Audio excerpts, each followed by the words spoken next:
नमस्कार दोस्तों, स्वागत है आपका मोविकेशन हब के यूट्यूब चैनल में। आज के इस वीडियो में मैं आपको बताऊंगा पोको M3 5G मॉडल आपके पास आता है और उसके अंदर अगर बैकलाइट का इश्यू आ रहा है, मतलब कि बैकलाइट नहीं आ रहा है, स्क्रीन आ रहा है, तो आपको कहां से क्या क्या रिपेयर करना होता है। तो ओवरऑल आप देखते हैं तो इस टाइप से मदरबोर्ड होता है आपके पास में। यहाँ पर ये बिटमैप होगा और ये स्केमेटिक है। तो हम लोग पहले स्केमेटिक के थ्रू समझते हैं कि कौन सी लाइन को कैसे फॉलो करना है।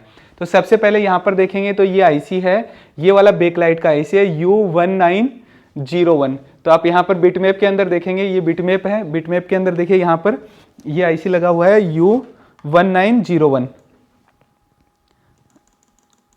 यहाँ पर ये आईसी लगा हुआ है U1901। तो ये हमारा जो आईसी है ये बैकलाइट का आईसी है। तो यहाँ से देखिए आपको शो पैड को ऑन कर लेना है और यहाँ से नंबर्स शो कर देंगे आपको। अब क्या देखना है, इस आईसी के ऊपर सबसे पहले इनपुट वोल्टेज चेक करना होता है। तो इनपुट वोल्टेज हम लोग देखेंगे तो इस वाली आईसी में वीपीएच या वीएसवाईएस वोल्टेज इनपुट होता है। तो यहाँ पर देखिए ये रजिस्टर लगा हुआ है R1901। इस रजिस्टर के थ्रू यहाँ पर वीपीएच वोल्टेज इनपुट होता है। तो आपको सबसे पहले यही रजिस्टर चेक करना है, इस रजिस्टर तक वोल्टेज आ रहा है और इसके बाद में आ रहा है नहीं आ रहा है, ये चीज चेक करेंगे यहाँ पर। तो आपको क्या करना है, देखिए यहाँ पर बिटमैप के अंदर आते हैं और बिटमैप के अंदर R1901 रजिस्टर का नंबर है। तो आपको यहाँ से देखना है R1901। तो हम लोग यहाँ पर देखेंगे R1901।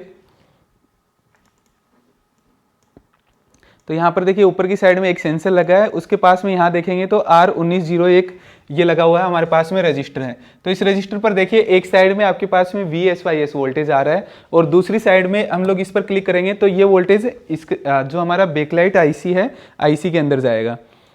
देखिए यहाँ पर कोयल के ऊपर आया और कोयल से आईसी के अंदर जाएगा ये। तो ये वोल्टेज जो होता है, ये वोल्टेज मिलना बहुत जरूरी है। ये वोल्टेज अगर नहीं मिलता है तो आपका आईसी को इनपुट वोल्टेज ही नहीं मिलेगा। तो आपको मैं मदरबोर्ड के अंदर दिखाता हूँ कि ये जो रजिस्टर है ये रजिस्टर कहाँ पर लगा हुआ है। तो यहाँ पर देखिए ये हमारे पास में बैकलाइट आईसी लगा हुआ है, ये बैकलाइट आईसी है यहाँ पर। तो ये रजिस्टर यहाँ पर लगा हुआ है। तो सबसे पहले इस रजिस्टर के दोनों साइड में आपको 3.3 से लेकर 4.2 वोल्टेज तक चेक करना है। अगर ये वोल्टेज दोनों साइड में आ रहा है रजिस्टर के तब तो ठीक है। अगर दोनों साइड में से एक साइड आ रहा है एक साइड नहीं आ रहा हो तो इसको हम लोग हटाकर जंपर कर सकते हैं। या फिर यहाँ पर वोल्टेज आ ही नहीं रहा हो यहाँ तक भी, इस रजिस्टर तक भी, तो आपको वीपीएच वोल्टेज VSYS वोल्टेज जहां भी मिले वहां से इसके पास में एक जंपर लगा सकते हैं, सिंपल। तो ये करना है आपको सबसे पहले। इसके बाद में हम लोग स्कीमेटिक में आगे देखते हैं। देखिए इस रजिस्टर के थ्रू चले तो यहाँ पर एक कोयल लगा हुआ है L1901। इस कोयल के दोनों साइड में VSYS वोल्टेज जो होता है वही शो करता है। देखिए VPH और VSYS वोल्टेज जो होता है वो एक ही वोल्टेज है। ये डिपेंड करता है क्वालकॉम और मीडियाटेक के मॉडल के ऊपर। तो यहाँ पर हमारे पास में यूज किया गया है VSYS वोल्टेज। तो आपको इस कोयल के ऊपर देखना है सबसे पहले। तो यहाँ पर ये कोयल देखते हैं U1901। तो यहाँ पर आपको U1901 देखना, देखिए ये कोयल है U1901। तो इस कोयल के दोनों साइड में भी आपका जो VSYS वोल्टेज है वो ही शो करता है। तो ये भी आपको चेक करना है। ये चेक करने के बाद में आप देखेंगे यहाँ पर, अब ये कोयल देख लेते हैं कहाँ पर लगा हुआ है। तो देखिए ये आईसी लगा हुआ है, इस आईसी के जस्ट ऊपर ही ये कोयल लगा हुआ है। तो ये बूस्ट कोयल को चेक करना है। अगर ये कोयल ओके है तो दोनों तरफ वोल्टेज शो करेगा। अगर इसमें प्रॉब्लम है तो एक साइड में वोल्टेज शो करेगा, दूसरी साइड में वोल्टेज नहीं शो करेगा। तो इस एक साइड में वोल्टेज शो कर रहा हो, दूसरी साइड में नहीं शो कर रहा हो, तो आपको ये कोयल को रिप्लेस करना है डायरेक्ट। अब यहाँ तक अगर वोल्टेज आ गया तो इसके बाद में हम लोग देखते हैं आगे। देखिए आईसी के अंदर वोल्टेज आ गया है, ये वोल्टेज जो है आईसी के अंदर इनपुट हो चुका है। अब क्या होगा, आईसी से वोल्टेज आउटपुट होगा और आउटपुट से पहले आईसी को इनेबल मिलता है। तो आपको इनेबल चेक करना है।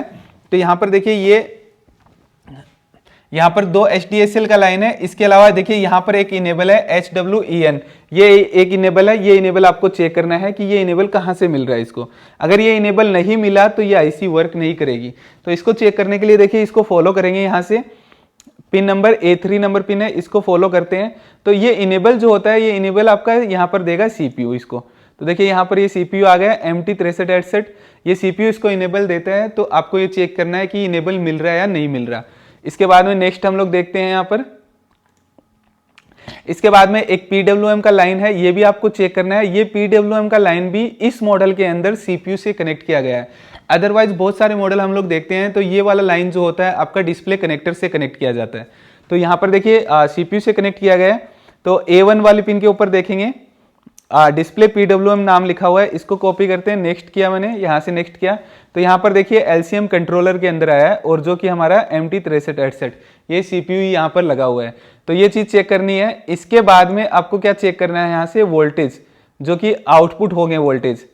तो यहाँ से ये पावर आईसी, ये हमारा जो बैकलाइट का आईसी है, बैकलाइट का आईसी वोल्टेज आउटपुट करता है। तो वोल्टेज आउटपुट करता है तो यहाँ पर देखिए डायोड लगा हुआ है, यहाँ पर ये डायोड लगा हुआ है। इस डायोड के इस साइड में हम देखेंगे तो यहाँ से बूस्ट वोल्टेज होगा, वोल्टेज जो होगा वो बूस्ट होगा यहाँ से। तो आपको डायोड के बैक साइड में आप देखेंगे तो यहाँ पर 3.3 से लेकर 4.2 वोल्टेज तक मिलता है और नेक्स्ट दूसरी साइड में देखेंगे तो यहाँ से बूस्ट वोल्टेज मिलता है। तो ये वोल्टेज आपको चेक करना है। अगर ये बूस्ट नहीं हो रहा है वोल्टेज और आईसी को ये इनेबल भी मिल रहा है और ये भी मिल रहा है, HDSL का भी लाइन ओके है, फिर भी ये आईसी बूस्ट अगर वोल्टेज नहीं कर रही है तो उस कंडीशन में आपको डायरेक्ट आईसी को रिप्लेस करना है। अदरवाइज इनमें से कुछ भी मिसिंग हो तो आपको सीपीयू की तरफ देखना पड़ेगा। तो पहले ये इनेबल चेक करना है, उससे पहले इनपुट वोल्टेज चेक करना है, उसके बाद में यहाँ पर डायोड लगा है, ये डायोड को चेक करना है। अगर ये सब कुछ ओके है तो फिर आपको आईसी रिप्लेस कर चेक करना पड़ेगा। तो ओवरऑल जब भी हम लोग देखते हैं तो हर एक बैकलाइट के अंदर यही सेक्शन मिलता है हमें। VPH या VSYS वोल्टेज इनपुट होता है, कोयल मिलेगा, डायोड मिलेगा, आईसी होगा, आईसी का इनेबल होगा। तो वो सब कुछ ओके है तो आपको आईसी रिप्लेस करना होता है। अदरवाइज इनमें से कुछ भी खराब हुआ, ये कोयल खराब हुआ, डायोड खराब हुआ या फिर इनेबल नहीं आया तो उस कंडीशन में आपको आईसी को रिप्लेस नहीं करना होता है, उस कंडीशन में इनको चेक करना होगा। तो दोस्तों इस वीडियो को यहीं पर एंड करते हैं और मिलते हैं नेक्स्ट वीडियो के अंदर, जिसमें आपको और किसी एक सेक्शन के बारे में समझाया जाएगा, किसी एक और मॉडल के बारे में बताया जाएगा।